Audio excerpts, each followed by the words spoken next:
नमस्कार विद्यार्थी मित्रांनो, एमएच एक्झाम आपल्या यूट्यूब चॅनलवर सर्वांचं स्वागत आहे। आज आपण या व्हिडिओमध्ये पहा पोलीस भरती, तलाठी भरती, जिल्हा परिषद भरती आणि जेवढ्या काही आपल्या येणाऱ्या सरळ सेवा भरती असणार आहेत त्यासाठी महत्त्वाचे प्रश्न आपण या व्हिडिओमध्ये घेणार आहोत। तर मित्रांनो, आपल्याला या व्हिडिओची जर पीडीएफ डाउनलोड करायची असेल तर डिस्क्रिप्शनमध्ये तुम्हाला लिंक दिलेली आहे पहा।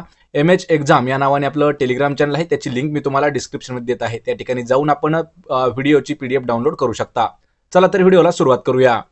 तर पहा, आपला प्रश्न पहिला आहे, स्वातंत्र्यवीर सावरकर यांनी 1904 मध्ये कोणत्या क्रांतिकारकांची संघटना स्थापन केली होती?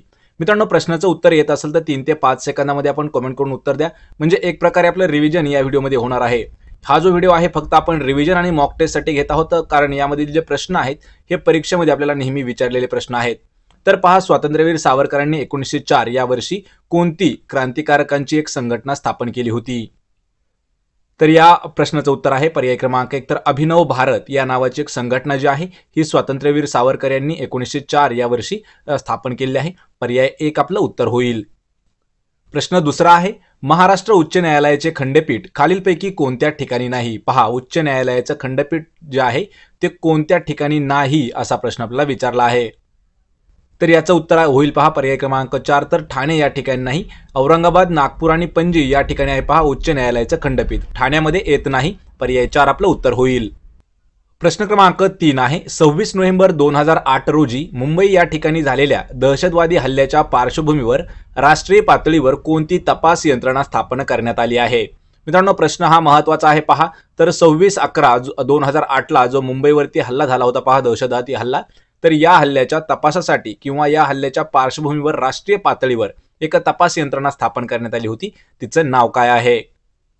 तर याचं उत्तर होईल पहा पर्याय क्रमांक 1, नॅशनल इन्व्हेस्टिगेटिंग एजन्सी, म्हणजेच NIA, नॅशनल इन्व्हेस्टिगेटिंग एजन्सी जी आहे ही 2008, लक्षात ठेवायचे मित्रांनो, प्रश्न महत्त्वाचा आहे। 26/11च्या हल्ल्यामुळे ही जी एक एजन्सी आहे ही स्थापन करण्यात आली आहे, तिचं वर्ष आहे 2008 मध्ये। पर्याय 1 आपलं उत्तर होईल। प्रश्न चौथा आहे, भारताच्या राष्ट्रीय फुटबॉल संघाचा कर्णधार कोण आहे? पहा, भारताचा जो राष्ट्रीय फुटबॉल टीम आहे याचा आपल्याला कॅप्टन विचारला आहे की कोण आहे? तर या प्रश्नाचं उत्तर होईल पर्याय क्रमांक 2, तर सुनील छेत्री हे जे आहेत हे भारताच्या फुटबॉल टीमचे कॅप्टन आहेत। पर्याय 2 आपलं उत्तर होईल। प्रश्न 5वा आहे, देशातील पहिला विधी अधिकारी कोणास संबोधले जाते? पहा, देशातील पहिला विधी अधिकारी, तर याचं उत्तर असणार आहे पर्याय क्रमांक 1, अटर्नी जनरल ऑफ इंडिया हे जे आहेत हे देशातील पहिले विधी अधिकारी असतात। पर्याय 3 आपलं योग्य उत्तर होईल पहा, अटर्नी जनरल ऑफ इंडिया। प्रश्न 6वा आहे, भारतीय राज्यघटनेत सेक्युलर आणि सोशलिस्ट हे शब्द कितव्या घटनादुरुस्तीद्वारे समाविष्ट करण्यात आलेले आहेत? पहा, सेक्युलर म्हणजे पहा धर्मनिरपेक्ष, आणि सोशलिस्ट लक्षात ठेवायचे समाजवादी आणि धर्मनिरपेक्ष हे जे 2 शब्द आहेत हे कोणत्या घटनादुरुस्तीद्वारे घटनेमध्ये किंवा राज्यघटनेमध्ये हे ऍड करण्यात आलेले आहेत? तर याचं उत्तर होईल पर्याय क्रमांक 3, तर 42वी जी घटनादुरुस्ती आहे या घटनादुरुस्तीद्वारे सेक्युलर आणि सोशलिस्ट हे शब्द घटनेमध्ये ऍड करण्यात आले आहेत। पर्याय 3 आपलं उत्तर होईल। प्रश्न 7वा आहे, वंदे मातरम हे गीत खालीलपैकी कोणत्या साहित्यातील आहे? मित्रांनो, हा प्रश्न महत्त्वाचा प्रश्न आहे पहा, वंदे मातरम हे जे गीत आहे हे कोणत्या साहित्यातील? कधी कधी आपल्याला साहित्याच्या ऐवजी पहा कादंबरी असाही शब्द येऊ शकतो, तर कोणत्या कादंबरीतील किंवा साहित्यातील आहेत? तर याचं उत्तर असणार आहे पर्याय क्रमांक 2, तर आनंद मठ या साहित्यातील किंवा कादंबरीमधील आहे पहा वंदे मातरम गीत। मित्रांनो, हा प्रश्न इम्पॉर्टंट आहे, आपल्याला पीडीएफ डाउनलोड जर करायचे असतील तर लिंक मी त्याच्या तुम्हाला डिस्क्रिप्शनमध्ये दिलेले आहेत। प्रश्न 8वा आहे, मूलभूत हक्क खालीलपैकी कोणत्या कायद्यान्वये थांबवण्यात आलेले आहेत? पहा, जे मूलभूत हक्क आहेत हे कोणत्या कायद्यानुसार थांबवण्यात आलेले आहेत? तर याचं उत्तर होईल पहा पर्याय क्रमांक 1, राईट टू प्रॉपर्टी या कायद्याद्वारे मूलभूत हक्क जे आहेत हे थांबवण्यात आलेले आहेत। पर्याय 1 आपलं उत्तर होईल। प्रश्न 9वा आहे, खालीलपैकी कोणती घटनात्मक संस्था नाही? पहा, घटनात्मक नसणारी संस्था कोणती? तर याचं उत्तर असणार आहे पर्याय क्रमांक 4, नॅशनल ॲडवायझरी काउन्सिल ही जी संस्था आहे ही एक घटनात्मक संस्था येत नाही। यामध्ये इलेक्शन कमिशन, फायनान्स कमिशन आणि इंटरस्टेट काउन्सिल हे जे आहेत हे घटनात्मक येणाऱ्या संस्था आहेत, पण नॅशनल ॲडवायझरी काउन्सिल जी आहे ही घटनेद्वारे येत नाही किंवा घटनात्मक नाही। पर्याय 4 आपलं उत्तर होईल। प्रश्न 10वा आहे, संसदेच्या प्रत्येक बैठकीच्या पहिल्या तासाला काय म्हणून ओळखले जाते? पहा, संसदेची जी बैठक असते त्याचा जो प्रत्येक पहिला तास असतो त्या तासाला काय म्हणतात? याचं उत्तर होईल पर्याय क्रमांक 2 तर प्रश्नांचा तास असं म्हटलं जातं. पहा, संसदेच्या प्रत्येक बैठकीच्या पहिल्या तासाला संसदेचा आहे प्रश्नांचा तास म्हणतात. पर्याय 2 आपलं उत्तर होईल. प्रश्न 11 आहे, भारतात खालीलपैकी कोणत्या अधिकार पंचायतीस देण्यात आलेले नाहीत? पहा, भारतामध्ये आपल्या खालीलपैकी कोणते अधिकार जे आहेत की हे पंचायतीस देण्यात आलेले नाहीत? आणि या प्रश्नाचं उत्तर होईल पर्याय क्रमांक 4 कायदा व सुव्यवस्था राखणे. हे जे हक्क आहेत किंवा अधिकार आहेत हे पंचायतीस देण्यात आलेले नाहीत. यामध्ये पहा, आर्थिक विकासासाठी योजना तयार करणे, तसेच सामाजिक न्याय वाढवणाऱ्या ज्या योजना आहेत त्यांना चालना देणे किंवा प्रोत्साहन देणे, सोबतच एखादा टॅक्स किंवा एखादी फी जी असेल ती गोळा करणे, हे जे काम असतात लक्षात ठेवा हे पंचायतीचे असतात.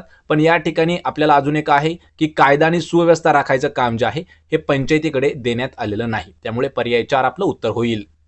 प्रश्न 12 आहे, खालीलपैकी कोणत्या देशाकरिता भारताने नवीन संसद इमारत बांधलेली आहे? पहा मित्रांनो, प्रश्न महत्त्वाचा आहे. तर भारत देशाने एका दुसऱ्या देशासाठी एक संसद बांधून दिलेली आहे. तर ते देश कोणता आहे?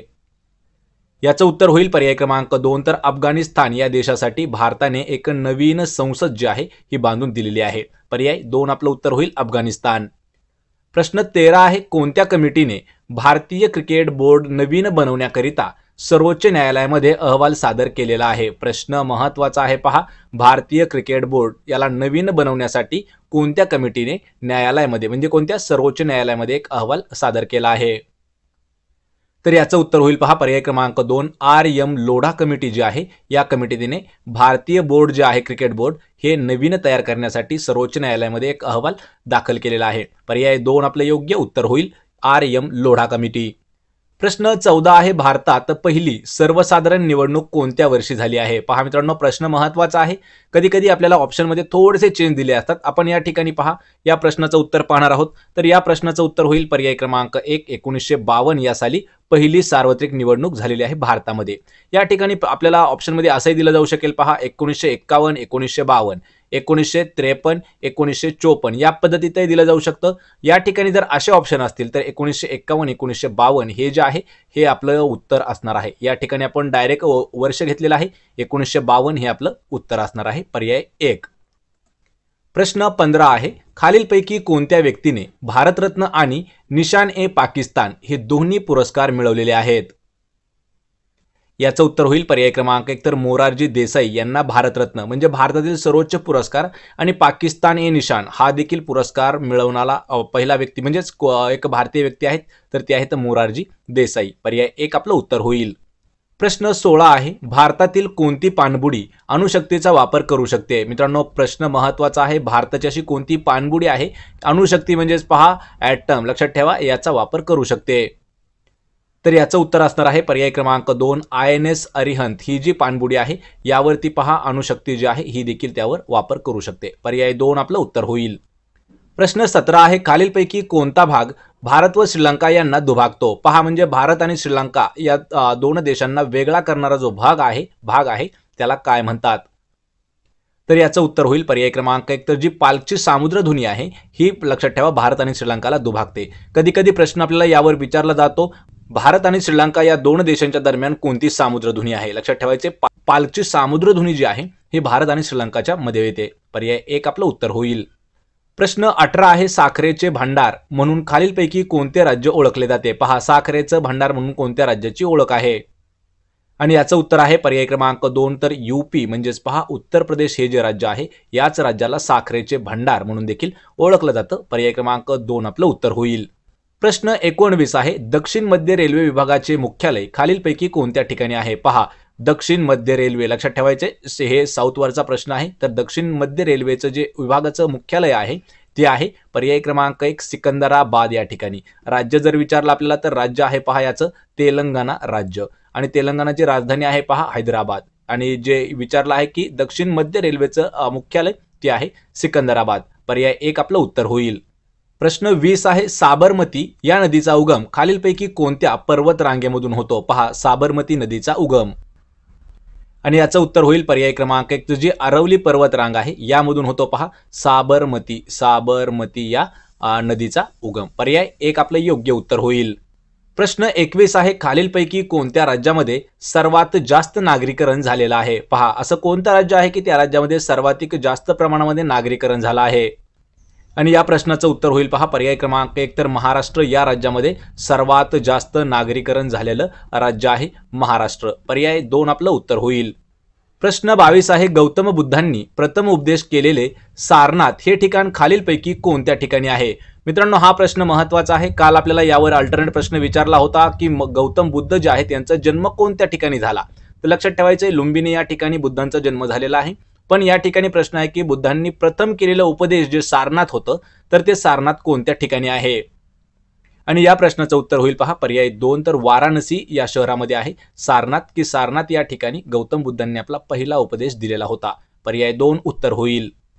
प्रश्न क्रमांक 23 आहे भारतातील पहिली अणुभट्टी खालीलपैकी कोणत्या नावाने ओळखली जाते? भारतातील पहिली अणुभट्टी. तर या प्रश्नाचं उत्तर होईल पर्याय क्रमांक 3 तर अप्सरा या नावाची भारतातील पहिली अणुभट्टी आहे. मित्रांनो हा प्रश्न आपल्याला जवळपास 5 ते 6 वेळा विचारण्यात आलेला प्रश्न आहे त्यामुळे हा प्रश्न इम्पॉर्टंट आहे. भारतातील पहिली अणुभट्टी अप्सरा. प्रश्न 24 आहे खालीलपैकी कोणत्या ठिकाणी जहाज तोडण्याचं कार्य सर्वात जास्त केलं जातं? पहा जहाज तोडणे म्हणजे जे रॅप म्हणतो आपण शकतो त्याला आपण रॅप म्हणू शकतो. लक्षात ठेवायचे जहाज तोडण्याचं कार्य किंवा काम सर्वात जास्त कोणत्या ठिकाणी केलं जातं? तर उत्तर आहे याचं पर्याय क्रमांक 2 अलंग हे ठिकाण आहे. या ठिकाणी जहाज तोडण्याचं काम होतं. कधी कधी आपल्याला जहाज बांधण्याचं काम देखील विचारलं जाऊ शकतं कोणत्या ठिकाणी होतं. लक्षात ठेवा या प्रश्नाचं उत्तर होईल पर्याय 2. प्रश्न 25 आहे खालीलपैकी कोणत्या वर्षी रॉबर्ट क्लाइव्हने बंगाल, बिहार आणि ओडिसा या ठिकाणी मुघल राज्यकर्त्यांकडून दिवाणी स्वीकारली होती? तर याचं उत्तर होईल पर्याय क्रमांक 2 तर 1765 या वर्षी रॉबर्ट क्लाइव्ह जो होता इंग्रज अधिकाऱ्याने बंगाल, बिहार आणि ओडिसा यामध्ये मुघल राज्यकर्त्यांकडून दिवाणी स्वीकारली होती. पर्याय 2 आपलं उत्तर होईल 1765 वर्षी. प्रश्न 26 आहे मॅगस्थेनिस या लेखकाने चंद्रगुप्त मौर्य यांच्या काळातील समाजव्यवस्थेचं वर्णन खालीलपैकी कोणत्या पुस्तकामध्ये केलेलं आहे? प्रश्न महत्त्वाचा आहे. चंद्रगुप्त मौर्य यांच्या काळातील जी समाजव्यवस्था कशी होती याचा उल्लेख किंवा याचं वर्णन जे आहे हे मॅगस्थेनिस या लेखकाने केलेलं आहे. त्या पुस्तकाचं नाव काय आहे? तर याचं उत्तर होईल पर्याय क्रमांक 1 तर इंडिका या नावाचं एक पुस्तक आहे. मित्रांनो प्रश्न महत्त्वाचा आहे. इंडिका नावाचं एक पुस्तक आहे आणि हे पुस्तक लिहिलेलं आहे मॅगस्थेनिस या लेखकाने.